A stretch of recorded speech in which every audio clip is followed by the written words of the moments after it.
Greg Roman is going to be a very popular name linked to the New York Jets in their offensive coordinator search, but is it the right fit? I'm not sold.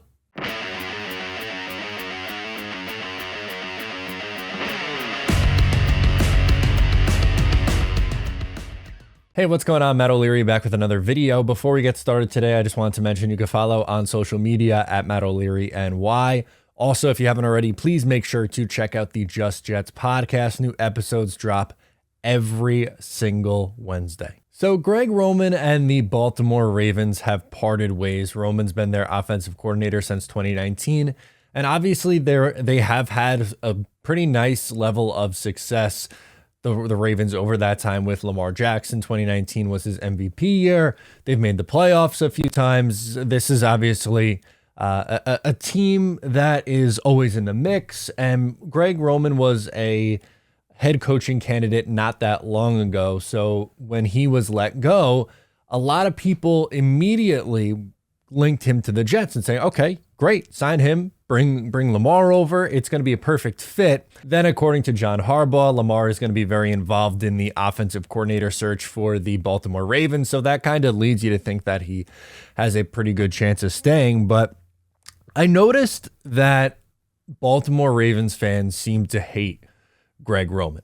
I haven't seen one Baltimore Raven fan say anything positive about the guy, which was a little bit confusing to me because of the success that they had in 2019 and just how he was with Lamar in general. So I genuinely asked on Twitter, why do Baltimore Ravens fans hate him so much? And I got a lot of interesting responses. And then, I did some digging myself yesterday and earlier today.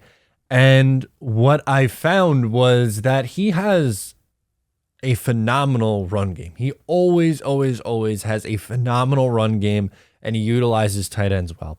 In his 10 years as an offensive coordinator, he's been top 10 in both attempts and yards every single time. Every single year, he is one of the best. He has one of the best rushing offenses in football. And he's had success with a bunch of different tight ends. Vernon Davis back with the San Francisco 49ers. You have obviously Mark Andrews with the Baltimore Ravens. But what I've learned is his utilization of wide receivers, or his offense isn't very, I guess this is probably the better way to word it. His offense isn't very wide receiver friendly. And a lot of times with Baltimore, it was always, they don't have any receivers. And that was kind of by design to run this offense to, its fullest. It's very reliant on the run game and the tight end use, and the wide receivers aren't really that utilized. So my question would be, is he going to be the guy to get the most out of Garrett Wilson and Elijah Moore? Obviously, let's just play the game for a second. He's signed Breece Hall, Michael Carter, Bam Knight, all three of those guys I'm sure would have success running the football. What I don't think would happen would be Elijah Moore or Garrett Wilson developing and taking that next step. And I think that is just as important. I mean, when just looking at some of the passing game numbers that his offense has put over in his 10 years, they were bottom 5 in passing yards 7 out of the 10 years that he's been an OC. And in attempts, he's bottom 5 in 9 of his 10 years as an offensive coordinator. So it just kind of shows you how drastic it is with Roman. His running offense, phenomenal. His passing offense stinks. There's no in between. You can't get middle of the road and be like, his passing offense is okay, and he's an elite level run game guy. That's why he's a great fit. No, it's polar opposites. It's elite run game, terrible pass, and that's how it's been in all three of his stops, with Baltimore, with Buffalo, with San Francisco over a 10-year period. It's not just, it's because he has Lamar Jackson and Lamar can't throw. I don't think that's fair. I never liked that argument that Lamar can't throw. He ran a pro-style offense in Louisville and looked pretty good at Louisville. So I don't think if you were to sign Greg Roman that Lamar Jackson would be saying, oh, yeah, please let me go over to the New York Jets now and continue that run-style offense. I would imagine that they're going to try to get someone in there in Baltimore who is a little bit more pass friendly. And I'm not saying, Lamar is going to turn into a guy who's throwing for 5,000 yards every year, a la Drew Brees, or turn into a pocket passer. That's never going to be his game. But is there more in the tank with Lamar as a pure passer? I think there is. I think Baltimore believes so, and that's probably why they decided to move on.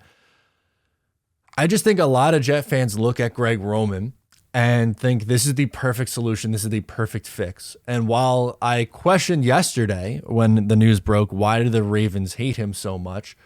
I leaned more on, okay, this seems like a guy, not a perfect solution, but someone that I think at least you do your due diligence on. And after doing my due diligence over the last 24 hours or so and doing my digging, what I found was he is a great run game guy, not a great pass game guy, not a great passing game coordinator. So I would hope that the Jets are trying to look for someone who could be a little bit more balanced. And I don't think I see it as a fit. And that might be an unpopular opinion. I know a lot of people really like Greg Roman, and that's fine. But I just don't know how likely it would be for him to come in here and build a balanced offense. Could they be a great running offense with some of the weapons that they have? Yeah, absolutely. But if they're still going to be a bottom 5 passing unit, like, you're signing up for whoever comes in at quarterback to underwhelm, not be utilized all that much. Again, I know with the personnel, they are going to want to run the ball and build off the play action. At least that's what I would imagine based on their personnel. But I'm not sold that Roman's the best fit here. And as crazy as that sounds, as someone who's been saying that I want the Jets to bring in someone with experience and someone who's had success, feels like that success, it starts out pretty good and then kind of fizzles out after a couple of years. And I don't know if that's the fix that I'm necessarily looking for. Let me know your thoughts on Greg Roman down below in the comments. Thank you so much for tuning in today. Once again, I am Matt O'Leary, and I will talk to you next time.